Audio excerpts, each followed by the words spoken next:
Hello everyone. Back again with film recaps. In this video, I'm going to recap one of the thriller mystery films from 2023, titled Sympathy for the Devil. Before we get to the storyline, I'd like to wish everyone a happy and great day. Without further ado, let's get straight to the storyline.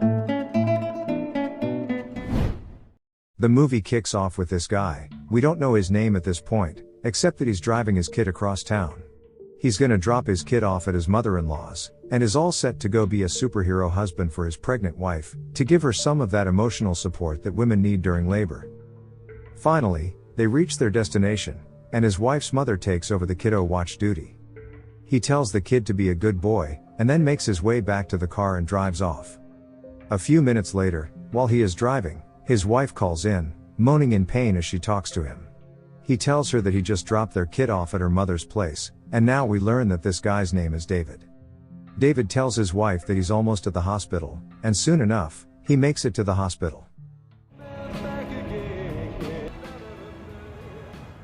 Just as he arrives at the parking lot, a weird red-haired guy in a tuxedo suddenly hops in the car, pulls out a gun, and asks him to drive. David is as lost as a clown at a funeral, and to be fair, any other person in his shoes would be as confused. He tells the red-haired man that he has a family emergency, because his wife is about to have a baby and he has to be with her. In response, the dude barks that he is now his family emergency. David has no choice but to do as he's told, so he obeys the guy's instruction and drives out of the hospital parking lot. Now in situations like this, you'll agree that it's just best to play along, throw a pity party, and pray to your goddamn stars that they listen. And that's exactly what David tries to do. But before David can even speak, Mr. Redhead catches on to it, and makes it clear to David that he isn't going to fall for any cliché family pep talk. While all this is going on, David's wife calls again. But this time, he doesn't answer for obvious reasons. Moments later, Mr. Redhead peeps at the gas gauge, and sees that David is pretty low on gas. So, they pull over at a gas station to fill up the tank. David sees this as his cue to cry for help, and luckily for him, there's a woman at the gas station. The only problem here is that if David is going to get any help from her, he has to do it without Redhead noticing. David is able to successfully mouth "help me" a few times, but Redhead catches him. The woman, on the other hand, doesn't do anything because she's either too scared or too confused to make out what David is trying to say. It turns out to be the latter, as she practically runs into her car, and drives off when Redhead looks towards her direction. As for Dave, he has no choice but to get back into the car after his first cry for help ends up in failure. They hit the road again, and while still pointing a gun at David, Mr. Redhead reaches for the glove compartment and brings out some pictures.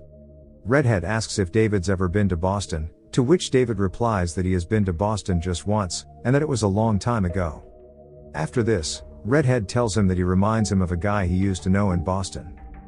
A few moments later, David decides to ask Redhead how long it would take before he can return home. At first, Redhead asks David why he thinks he would ever go back home, but he retracts and tells David that their entire trip should last for about an hour. He also tells David their destination is Boulder City. Just then, David's wife calls again, and this time, he picks up the phone. But she sounds like she's in even more pain, so David assures her that he'll be with her in a bit, and the call ends. Moments later, Dave sees a cop vehicle, and this time, he has a plan. The plan is to drive past the cop fast enough to attract a chase for exceeding the speed limit. And guess what? It worked like magic.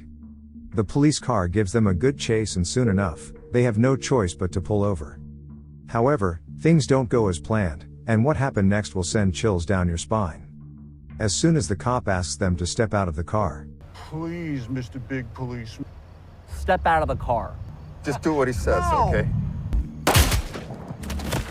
Redhead pulls the trigger, and the cop falls to the ground. It is at this point that David realizes he's in for the craziest night of his entire life. They too hit the road again, and after driving for a while, David starts to cook up another escape plan.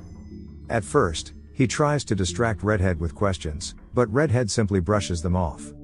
Shortly after, Redhead suspects that David is about to crash the car on purpose.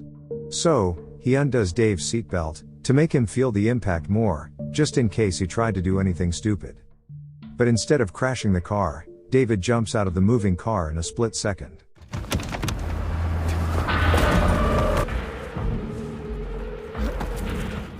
Unfortunately, the redhead guy manages to bring the car to a stop, but not without a busted nose.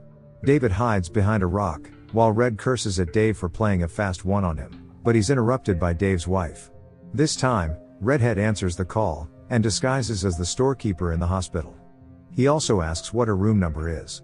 At this point, David realizes that he has to stop playing hide and seek, as the last thing Redhead wants to do is put his family in danger. Redhead reacts to this by punching David so hard in the face that he falls to the ground.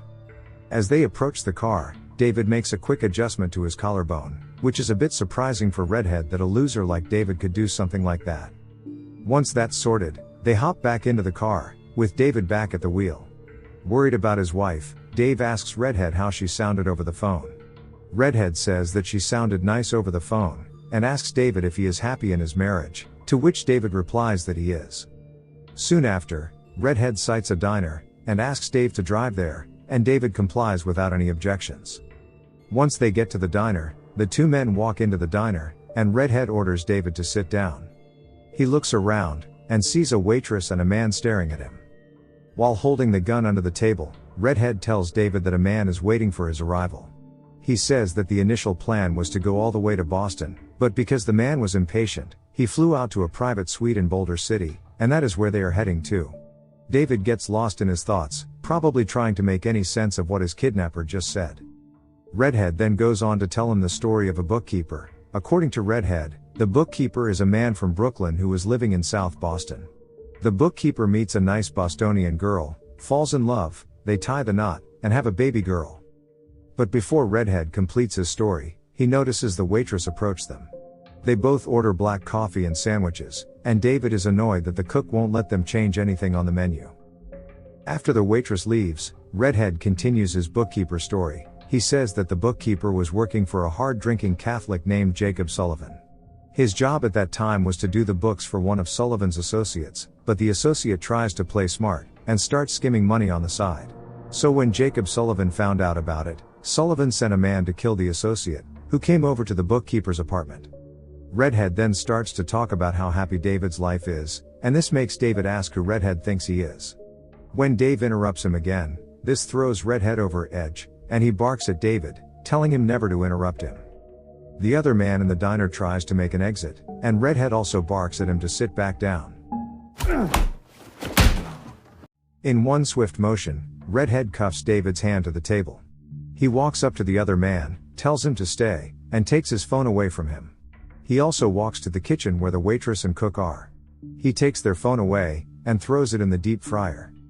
He gives the cook 4 minutes to get his food ready, and then walks out of the kitchen with the waitress. After which he changes the music playing, and starts to sing along and dance back to the table with David. He sits across from David, and tells David that he has to tell the entire truth, or everyone else dies.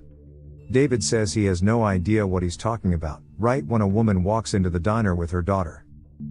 Moments later, the waitress comes back out with their food, and Redhead decides to shoot at her since Dave isn't ready to tell the truth. He tries to pull his gun at the waitress, but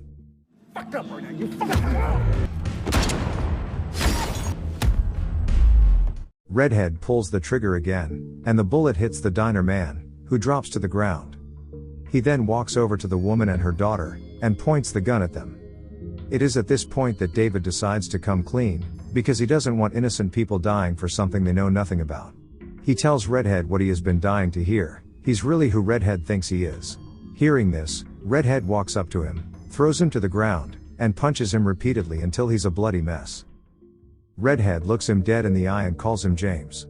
Redhead leaves him on the floor, walks to the back of the diner, and shoots the cook who is trying to run away.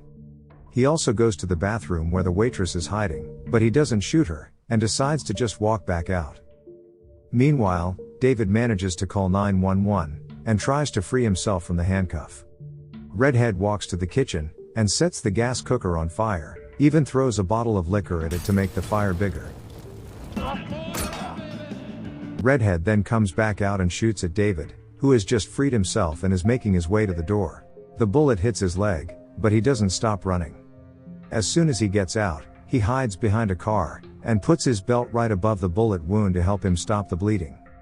Redhead runs after him to the parking lot of the diner, where he begins to set cars on fire in an attempt to scare David. He also knows that David can hear him, so he continues his bookkeeper story again. From his story, we finally learn that Redhead is actually the bookkeeper, and the problem is that his wife witnessed the execution of Sullivan's associate in their apartment. After that traumatic incident, Redhead's wife lost her mind when she tried to erase the memory from her mind. When she failed to do so, she started telling the tale to anyone who would listen to her, and that's when a man named James stepped in. Just then, David ambushes Redhead from behind, and the two get in an intense fight, with David having the upper hand. To distract David, Redhead yells David's wife's room number, and it works. After Redhead punches David in the face, he promises he'll stay away from David's wife and child if he cooperates, and he orders David to go back to his car with him. Moments after driving, David asks Redhead what happened to his wife. Redhead then continues his story. His wife had become a serious threat to Jacob Sullivan, and Sullivan had asked the bookkeeper, aka Redhead himself, to get rid of her before she could do anything stupid. Of course David wouldn't do this, and as a result, Jacob Sullivan brought in a man named James, a hitman, who fixed things for the rich. It is at this point that we learn that David and James are actually the same person, but David still doesn't want to confess. The bookkeeper found out David's whereabouts and has been watching him since. We also find out that Redhead has lung cancer and knows his time is almost up, and this is why he doesn't mind killing anyone who gets in his way. Shortly after, we hear sirens, and see the police giving them a chase. Redhead decides to kill David then and there, but before he pulls the trigger.